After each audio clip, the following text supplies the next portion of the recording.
جی السلام علیکم۔ ابھی ہم نے بنو قریظہ کے متعلق بعض معلومات سامعین کرام کو دی، اور چونکہ یہ سخت گرمی ہے اور اس گرمی میں موبائل گرم ہو جاتا ہے اور وہ پھر سارا مسئلہ راستے پہ رہ جاتا ہے، تو صرف چند باتیں میں عرض کرتا ہوں۔ ایک تو یہ ہے کہ آپ جو قرآن و حدیث میں یہودی قبائل کے متعلق پڑھتے ہیں، جو معروف اور مشہور قبائل بنو قریظہ، بنو نذیر، بنو قینقاع اور اس طرح کے جو یہودی قبائل آباد تھے، وہ اسی ایریا میں تھے، زیادہ تر یہی ایریا ہے۔ یہ سامنے وہ پٹی وہاں سے شروع ہوتی ہے اور یہ سارا یہ اب جگہ یہ برابر ہو گئی ہے، یہ بھی پوری اس ایریے میں ہے۔ پھر وہ کھجوروں کے باغ ہیں اور یہ آپ وہ آخر تک چلے جائیں، اور یہ بہت بڑا پہاڑ تھا۔ ابھی تو یہ پہاڑ کاٹ رہے ہیں، جبل بنی قریظہ یہ نیچے تک، تو یہاں یہ یہودی جو تھے آباد تھے، اور یہ بدبخت نبی مکرم صلی اللہ علیہ وسلم کی آمد سے پہلے امام الانبیاء کے انتظار میں تھے۔ کتاب و سنت میں مذکور ہے کہ یہ انتظار کر رہے تھے اور اللہ تعالیٰ سے دعائیں کرتے تھے کہ یا اللہ اپنے آخری نبی کو مبعوث کر، تاکہ ہم اس کے لشکر میں شامل ہو کر مشرکین سے قتال کریں اور فتح پائیں۔ تو یہ اللہ تعالیٰ سے بار بار دعائیں کرتے تھے، اور کبھی دعائیں کرتے یا اللہ اپنے آخری نبی کو مبعوث کر، اور کبھی کہتے ہمیں اپنے آخری نبی کی کمانڈ میں لڑنے کی توفیق عطا فرما۔ اور مکہ میں جا کر یہ نبی پاک صلی اللہ علیہ وسلم کے متعلق پوچھتے کہ حل ولد فیکم ولد کذا بکذا، کہ ان نشانیوں والا بچہ کیا تمہارے اندر پیدا ہوا؟ تو یہ آپ کا انتظار کر رہے تھے۔ انہوں نے تورات اور اپنی کتابوں میں آخری نبی کی علامتیں پڑھ رکھی تھی، حتیٰ کہ صحابہ میں معروف شخصیات ابو بکر و عمر کی علامتیں بھی یہ جانتے تھے۔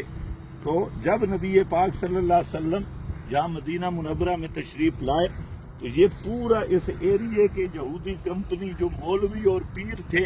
اور جہاں بڑے بڑے شیخ التورات تھے اور بڑے بڑے خانقاہوں والے پیر تھے،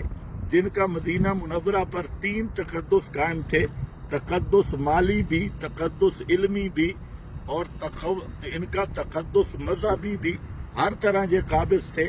تو اب بجائے اس کے کہ رسول اللہ پہ ایمان لاتے، انہوں نے سب سے زیادہ شرارتیں کی ہیں امام الانبیاء کے مشن کے خلاف۔ پھر ان کو اپنے کیے کا بدلہ ملا، کچھ کو جہاں ذبح کیا گیا، بنو نذیر کو بدعہدیوں اور نقض عہد کی وجہ سے جلا وطن کیا گیا، اور اسی طرح اور جو بنو قینقاع تھے سب کا ایسا انجام ہوا، حتیٰ کہ آخر میں پیارے پیغمبر نے اعلان کر دیا اخرج الیہود من جزیرۃ العرب، یہودیوں کو جزیرہ عرب سے نکال دیا جائے اور نکال دو، اور اس پہ عمل ہوا۔ تو یہ یہودی، ان کی بستیاں آج اجڑی معلوم ہوتی ہیں، اور ان کے دیار اور قلعے مسمار نظر آتی ہیں، برباد شدہ نظر آتی ہیں۔ اگر یہ لوگ تورات کے مطابق امام کائنات صلی اللہ علیہ وسلم کی علامات سے پہچانا تو تھا، ان کو تسلیم کرتے اور کلمہ پڑھ لیتے، جیسے حضرت عبداللہ ابن سلام جیسے خوش نصیبوں نے امام کائنات پہ ایمان لایا۔ اگر یہ یہودی ایمان لے آتے تو اللہ تعالیٰ ان کو پر بھی اپنے انعامات کی بارشیں کرتا، لیکن انہوں نے ایمان کا مقابلہ کیا، اس لیے یہ برباد ہوئے۔ اور قرآن پاک سورۃ البقرہ اگر آپ پڑھیں تو ان یہودیوں کی 100 سے زیادہ جرائم کا قرآن پاک نے تذکرہ کیا۔ تو یہ بنو قریظہ، بنو نذیر، بنو قینقاع اور یہ جتنے قبیلے تھے یہودیوں کے، یہ اکثر مولوی تھے اور شیخ التورات تھے اور پیر تھے اور تعویذ گر تھے اور بڑے بڑے عامل تھے، اور لوگوں کے مال پر بھی ان کا قبضہ، معیشت پر بھی تھا۔ لوگ ان کو متقی بھی سمجھتے تھے، ان کے اس ایریا میں مدارس بھی تھے، لیکن اللہ کی توحید اور خاتم الانبیاء کی رسالت کا انکار کر کے دنیا میں دیکھو ان کی بربادیوں کے نمونے، اور آخرت میں جہنم میں گئے۔ تو کامیاب انسان وہی ہے جو اس دنیا میں رہ کے ایک ہی اللہ نے نجات کا راستہ رکھا ہے، اور وہ نجات والا راستہ محمد الرسول اللہ کی سچی اتباع ہے۔ وآخر دعوانا الحمدللہ رب العالمین۔